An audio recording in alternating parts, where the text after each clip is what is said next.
Yes, so we are here again. This is Kwame K broadcast. Today we are here. I promised you long ago that we be coming to Elmina Castle, and the day has reached, and we are here at Elmina Castle. I'm going to take you inside so we know more about Elmina Castle as well, because for now we know everything about Cape Coast Castle. So today we are here to learn more about Elmina Castle. We want to know the activities, the date that they even established this building. That is what we want to know, and activities that took place here in this castle. So follow me, let's go inside.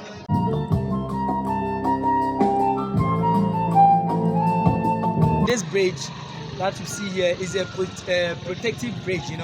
It's not just a passageway, but a rather protective bridge. So anytime that there is any suspect or suspicious staff coming up, they'll just raise the bridge. That's how the whole thing works.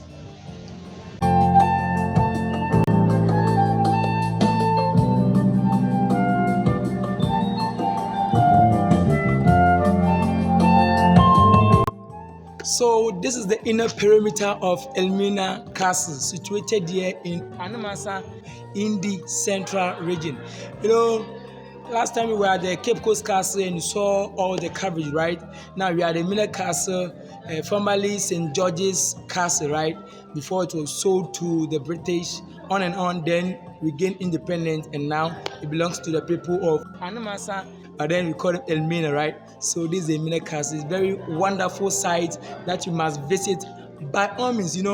Let me give you a brief history of what all this place is about. Initially, it was built by the Portuguese, then it was taken over by the Dutch before they also sold the place to the English. Then now the Ghanaians get independent, and now it belongs to us. Initially, they came as businessmen, the merchant. They came to buy in search of spices, yes, before the Atlantic slave trade issue came up. Then they decided to use this place for their market center. It's very sad. Therefore, visit. There's a belief that about 60 million African men and women became victims. 1/3 survived, 1/3 died. That is 1 out of 3 survived. Some died during the capture. Some died when they were bringing up the hinterlands to danger. Some died in the danger. Some also died on the main place.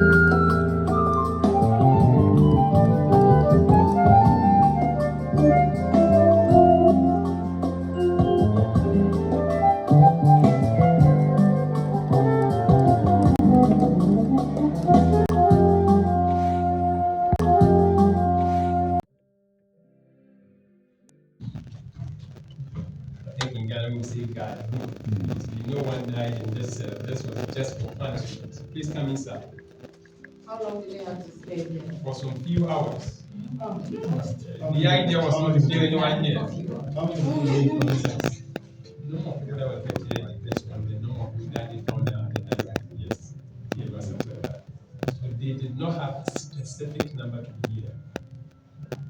They provided windows for air and light. My brother, gentle close the door and let's see. Let's be. The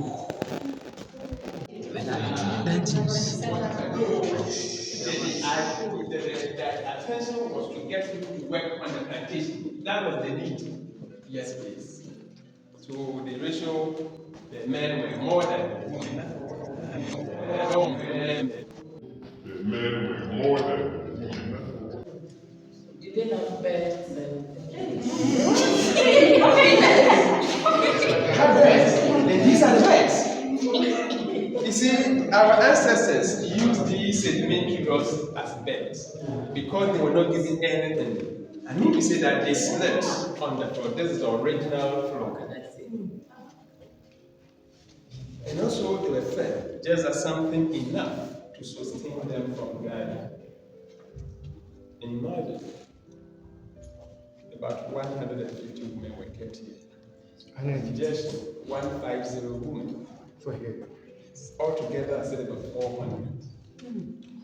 See, they couldn't move freely.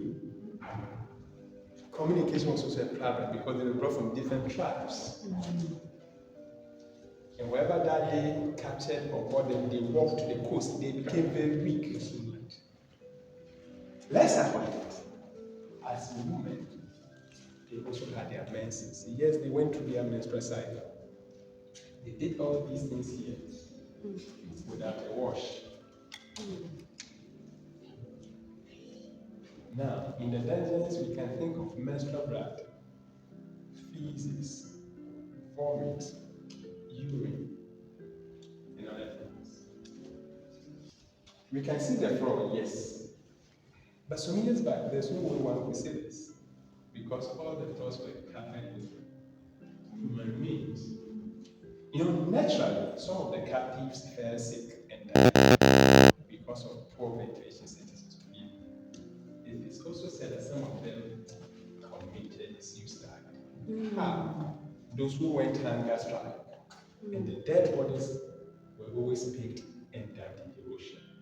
Another school of thought says whenever they saw a dead body in the dungeon, they simply picked the body, they then tied stone to the waist and stepped down in the ocean so that the body can sink. I'll tell you something. Yes, when they first came, this Church of Coast was called Gold Coast because at that time they were transporting gold from here. And later, the kind of goods that they were transporting changed from gold to slaves. It was then that this coast got its new name, Slave Coast. I'll add another name. You see, they teasingly called this same Church of Coast White Man's Grave. And I'll tell you why. Before I tell you see, that really was provided to serve as additional source of ventilation and also light to this dungeon. Unfortunately, it was connected to another room called magazine where arms and also other ammunition were kept. Now, whenever there was a new leakage in the magazine, the polluted air came straight from the walls, so it was in this situation. Now, come on, I want to tell you something. It was built by the Portuguese. The same year this statue was built.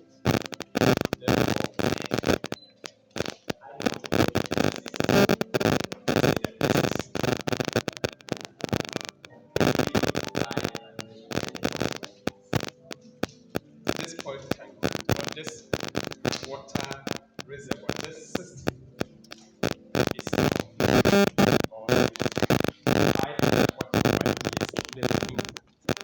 It was built the same year this statue was built. In 1637, when the Dutch captured this statue of Portuguese, they told this might poison this one. Like I said, they got this as a true war. So they thought what is poison for living here. So they abandoned this one. They went to the main courtyard, built one which is 3 times bigger than this one. Anyway, research has proven that this reservoir was not poison. And the one built by the Dutch is 3 times bigger. This one has 20 gallons of water, the other one can take 60,000. Like I said, it's been proven that the reservoir was not poison. See, at the moment, we are in the inner courtyard. We just came from the main courtyard where the main captives were kept. Now, the inner captives were kept these rooms were best used as storerooms. Gold, iron, spices were the kind of things that they always kept in these. They then shifted from goods to slaves. So slaves, human beings, came to escort merchandise. Catch it? Yes, I understand. That's where the rule of art is in.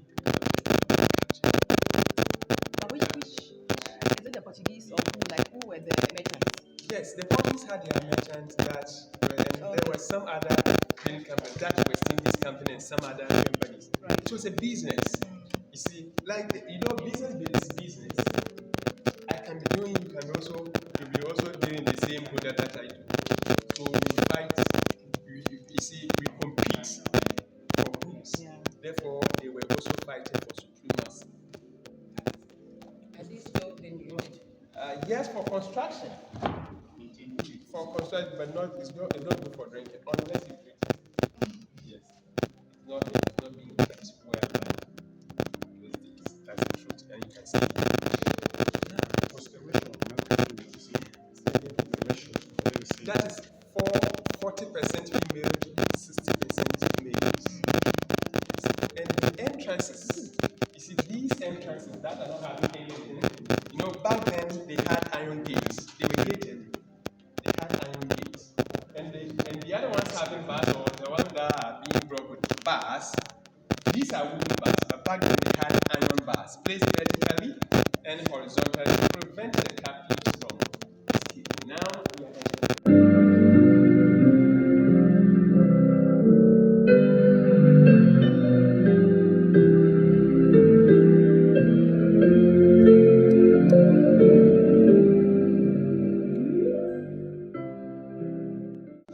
I believe in Cape Coast, you remember that we went to the governor's quarters. So here too, we are going to the governor's quarters, where the governor of this place, St. George's Castle, was residing. I believe it will break as one of Cape Coast. I believe, yes. So what you are watching is the governor's quarters. Yeah, that's the governor quarters. okay, please this way.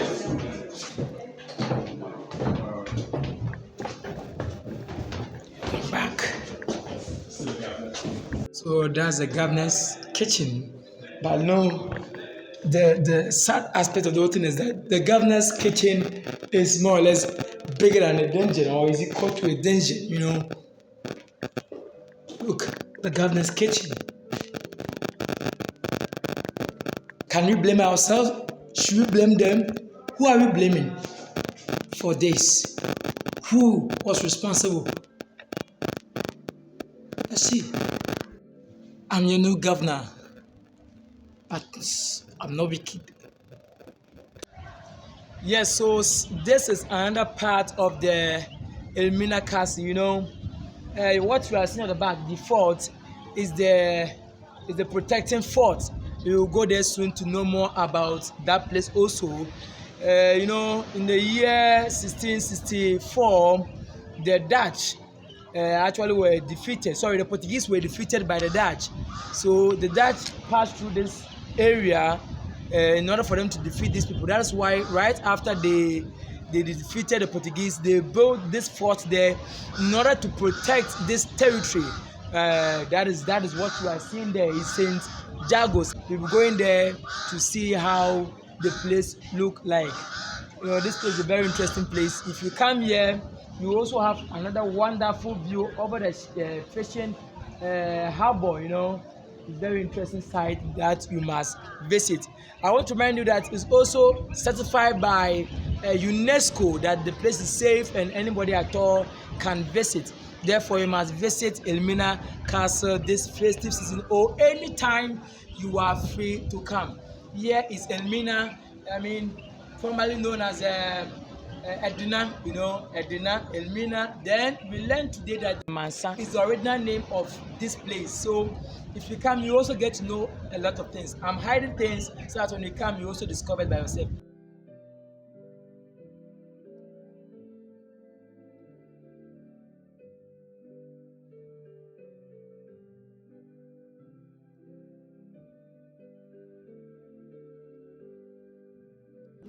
There were stairs here from this level to the ground. Okay. You see, at that time, the ocean was much closer to the castle, but today you can see it far away. It has receded. Anyway, geologists attribute it to the movement of the earth, but we believe that it's because of human activities that are going here. Another school of thought says Dutch filled this part because at that time the ocean was, whenever there was a high tide, it was hitting the castle. So they thought that would weaken the castle, so they filled this part just to protect the castle or just to keep the water away from the castle. Okay, so from here, that's it. Then you are going to. From here, you see, after docking the ships there, they then brought small boats down there.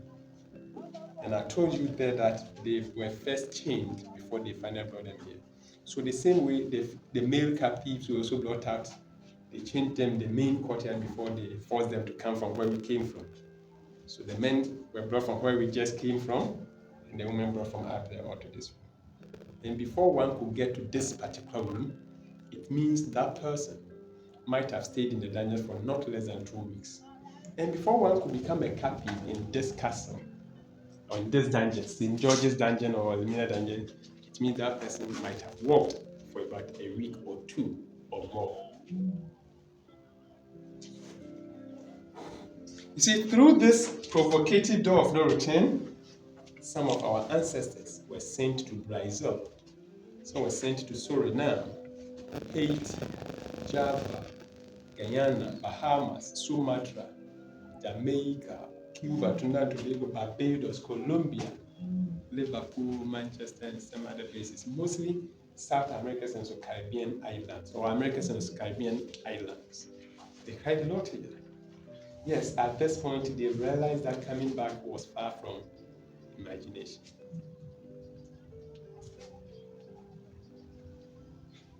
Room of no return. Now ask me, look at the nature of the gate, the sides. We're tall and the fat able to pass through this gate. The same way we came here, the same way they all came. They were forced through this. So irrespective of their height, size, or whatever, yeah, they went through this. In chain.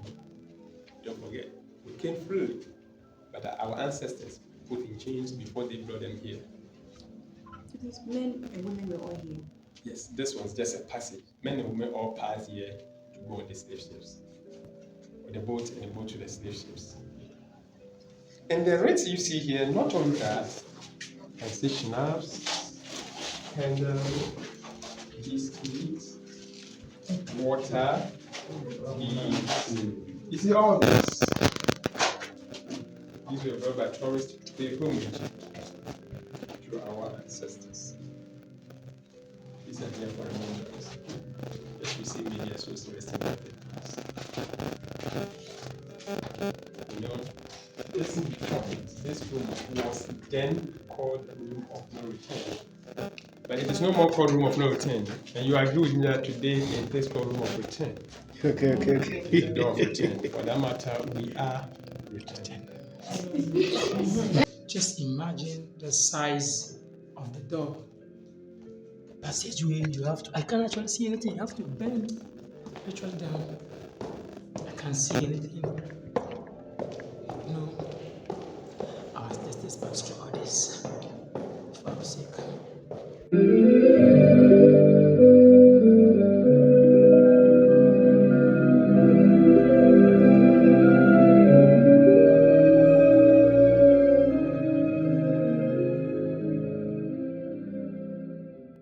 So there was a cell, Cape Coast Castle. We saw a cell there, and here is also the cell for this Elmina Castle.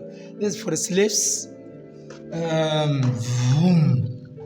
You can see no ventilation, nothing. If you close the door, you will see nothing, right? We also have other cell for the rebellion soldiers, but then you can see the difference. Here you have the ventilation here. Wow, I'm just even feeling breeze also here. You know what I'm saying? So that was the difference. That's very, very sad, right? So you must come. Yes, so in Cape Coast we talk about a place that the Anglican Church started, right? Yes, and there is the same place that Anglican Church and also school or education, formal education started. Here in the Elmina Castle, we also learned that the Portuguese church, which happened to be Catholic, they were Catholics. So the Portuguese started church in here, in the year that's around 1637. So here is where Catholic Church also started in the central, or even in Ghana, and also school, formal education. After Cape Coast, they also have the mulatto children, the white people who had sexual affairs with the black ladies, the slaves then. And they got themselves pregnant and they gave delivery. Their children were also schooling here. So it means in Cape Coast Castle and here in Elmina Castle, we had both church and a school. So let's take the school out and let's talk about the church. So while the slaves were in the dungeons, the Christians were in here, or the slave masters were in here praising God, singing hallelujah.